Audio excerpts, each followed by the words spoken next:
Биылғы оқу жылының ерекшелігі. Жылда балаларымызды құшақ-құшақ гүлменен, балапандар, сарыуыз балапандар, бантиктері, әппақ бантиктерменен, бал-бұл жанған жүзі, әдемі костюмді киіп, шалбарды киіп, кішкентай азамат жігіттеріміздің үлкен азамат болып, тарыдай болып кіріп, таудай болып шығам деген үлкен мақсатпен келгенін көре алмадық. Бұл біз үшін өте өкінішті, бірақ ең бастысы халқымыздың амандығы одан да біз үшін жоғары. Бала тәрбиесіндегі ең басты құндылықтар. Біз осы мектепті қабылдаған кезде 177 баламенен, азғантай баламенен, 14 сынып комплектісіменен қабылдаған болатынбыз. Өткен оқу жылында 3722 бала осы мектепте білім алды. 960 орындық қуаты. Сондай мектепте 3722 баланы көргенде енді таңғаласың. Енді осы мектептің әрбір бұрышы, әрбір жері, адымы гүлге толы. Сол гүлді бір баланың төңкеріп кетіп жатқанын, не сол гүлді бір баланың жұлғанын көрмейміз. Сонда баланың әсемдікке деген, баланың қалай тәрбиелесең, солай иілетін жас ағаш сияқты. Оны жаңағы ұлы педагог Алтынсарин айтып кеткен ғой. Бала ағаш сияқты. Қалай су құйып, қалай оған білім беріп, қалай тәрбиелесек, бала солай жүреді екен. Еңбек еткен адам еш уақытта аш қалмайды.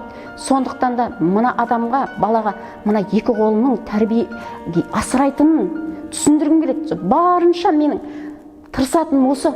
Адамды мына екі қолы асырайды. Мында қаншама құмыра гүлдер көріп тұрсыңдар. Қаншама көп. Енді осыны біз ерінеміз егуге. Мынаны мен балаларға үйретем. Жапырақтан да көбейтуге болады мына гүлді. Тамырдан да көбейтуге болады. Мынаны шыбықтан да көбейтуге болады. Ал қазір бізде бизнес ашып отырғандар кімдер? Орыстың апалары. Солар гүл дүкенін ашып отыр. Ал мына бір құмыра гүлді 5000 теңгеге сатады. Ал бұл құмыра гүл қиын емес мұны өсіру. Бұл әсемдік, бұл табиғат, бұл сол адамды осы кәдімгі гүл егу арқылы жерге не шаншсаң, оған су беріп, оған еңбек етсең, сені ол асырайды. Ұстаз деген кім? Ұстаз деген, менің ойымша, ол тұлға болу керек. Ұстаздың жүрегі мейірімге толы болу керек.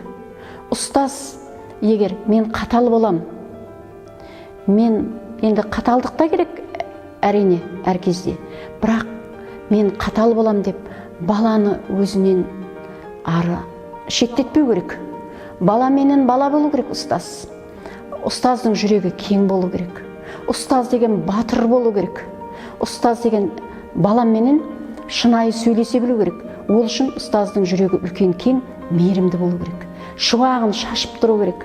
Ұстаз мейірімді болса, қанша тентек баланы тезге салады ұстаз. Мейірімділігімен салады ол. Мұғалім мен ұстаздың ерекшелігі. Мұғалім жай сабақ беруші. Ұстаз деген ол ұлы тұлға. Сіздің ұстазыңыз? Балалық кезімде менде мықты ұстаздар болды. Ол кезде кілең ер азаматтар еді ұстаздар. Көбіне мектепте ер азаматтар еді. Мысал үшін Бұқарбай ағайым болды. Химиядан сабақ берді, бізге қазақ тілден сабақ берді. Ұзақбай деген ағайым бар, осында, осы Батырда тұрады, физикадан сабақ берді. Жасен деген ағайым бар, географиядан сабақ берді. Өмірзақ деген ағайым бар, ол тарихтан сабақ берді. Осы ағайлардың енді сол кезде сол ағайлар бізге барлық бойындағы нәрін берді, бәрін берді. Бізді тауға да апарды, тасқа да апарды. Біз барлық нәрсені қадірлеуді солардан үйренді. Шариғатты ойласаң, өлтір жыланды дейтін еді. Ақиқатты ойласаң, ауыртпашы жанды дейтін еді. Менің әкемнің бойыма маған берілген қасиеті қарапайымдылық. Адам қанша қарапайым болса, айналасына сыйлы, құрметті көрінеді. Ұстаздық жолды таңдауыңызға себепкер тұлға. Бала кезімізде Жаңыл деген, Ишимова деген апай болды. Әдемі қыз болды. Өте әдемі, сүйкімді Ишимова Жаңыл деген әдемі қыз болды. Сол әдемі қызды қолына ешқандай ол мынандай кішкентай сумка ұстамайды, оғыз. Тек мектепке кететін кітабын бүйтіп көлеңке қылып бүйтіп жүретін, міне қолыммен мынандай қылып.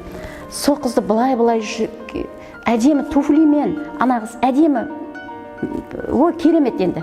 Сол қызды апайды көргенде тақ сол апай сияқты болып, соның әрбір басқан қадамы, ол қызда бір өте нәзік болды апай.